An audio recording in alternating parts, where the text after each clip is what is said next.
Hello మామ, welcome to మన YouTube channel Chandu Khushi vlogs.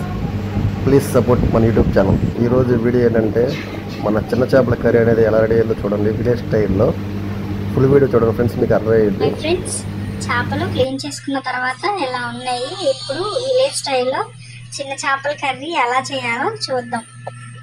అందులో పచ్చిమిర్చి, ఆనియన్స్,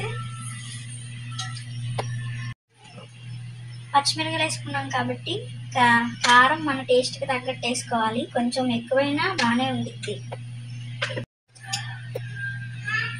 ఆయిల్ వచ్చేసి ఎక్కువ వేసుకోవాలి. ఆయిల్ ఎక్కువ ఉంటేనే ఈ కూర టేస్ట్ వస్తుంది. నేను సాల్ట్ వేసుకుంటున్నా, అది కొంచెం తక్కువ వేసుకోవాలి. ఎందుకంటే మనం చింతపండు పులుసు పోస్తాం కాబట్టి దానికి దీనికి లాస్ట్లో తెలుస్తుంది ఉప్పు టేస్ట్. మనం ఇలా కలపడం వల్ల ఏమవుతుందంటే ఉప్పు కారం మొత్తం దీని చేపలకు పడుతుంది. ఉప్పు కారం కలిపాక ఇది వండు చేపలకి ఇలా పడుతుంది లోపలికి.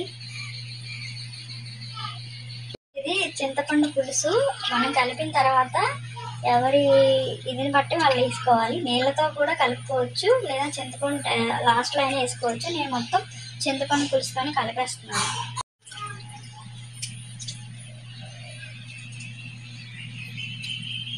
కొంచెం వాటర్ కూడా వేసుకోవాలి. చింతపండు పులుసు వాటర్ రెండు కలిపి ముక్కలు మునిగే వరకు వేసుకుంటే సరిపోయిద్ది.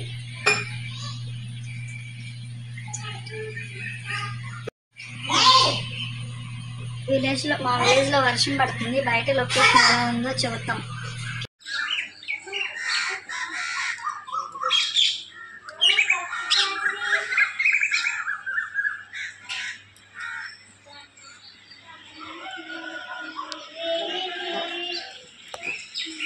తర్వాత మూత తీసి చూసుకుంటే ఆయిల్ మొత్తం పైకి తేలాలి. ఎప్పుడు గట్టితో తిప్పకూడదు.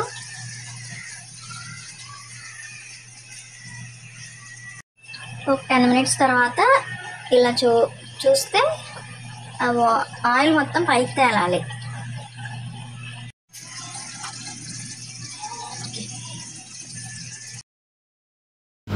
కర్రీ అనేది రెడీ అయిపోయింది. కర్రీ కలర్ చూస్తున్నా మీకు అర్థమవుతుంది. టేస్ట్ అనేది చాలా బాగుంది ఫ్రెండ్స్. ప్లీజ్ సపోర్ట్ మన YouTube channel Chandu Khushi vlogs. మీరు సపోర్ట్ చేస్తే ఇలాంటి వీడియోలు మరెన్నో చేస్తాం. మన ఛానల్ కొంచెం సపోర్ట్ చేయండి, ప్లీజ్ సపోర్ట్. ఇది విలేజ్లో చాలా చాలా బాగుంటాయి చేపలు, చిన్న చేపలు. ఓకేనా? మీకు నచ్చితే ఒక లైక్ చేయండి, షేర్ చేయండి. ప్లీజ్ సబ్స్క్రైబ్ మన YouTube channel Chandu Khushi vlogs.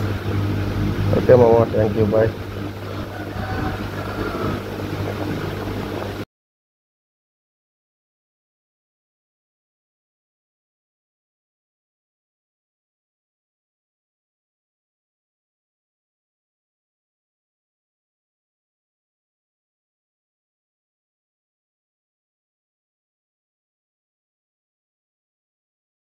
Okay, full video నచ్చితే లైక్ చేయండి, షేర్ చేయండి. ప్లీజ్ సబ్స్క్రైబ్ మన